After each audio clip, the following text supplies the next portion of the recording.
जय जगन्नाथ सांग मैंने आउ गोटे नुआ मिनी ब्लॉग को आपको स्वागत करुच्ची। आज भेज था डालमा और शाग भजा आउ नॉनभेज आज जेहेतु संडे तो नॉनभेज भी बन नॉनभेज चिंगुड़ी भजा आउ अंडा आमलेट बनैबी।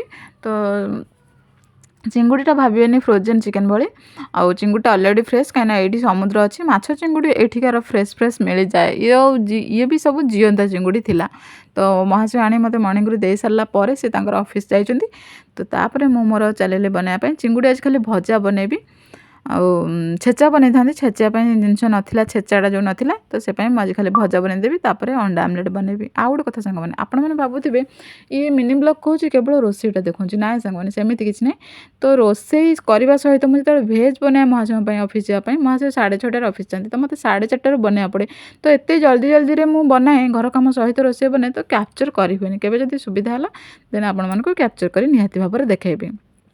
आउ नॉनभेज बनाए पूरा फ्री हिंगी महाशय जो पलि जाती मोर काम दाम सारी लंच टाइम हेले ही मु लंच पाई बनाए। तो जेहेतु नॉनभेज बनइबार फ्री थाए तो से मुझे कैप्चर कर दिए। ठीक अच्छे तो ये अंडा मोर रेडी होगा पैन रे सोरिष तेल पकईकि फुटन टे पकई तापर अंडा पकई आउ गोटे सांग मैंने आउ गोटे कथा आपण मैंने अंडा जो उल्टा सेपटे से भांगे ना गोटा रही मत निहाती भाव में कहे। वीडियो जब भल लगे लाइक शेयर सब्सक्राइब कर।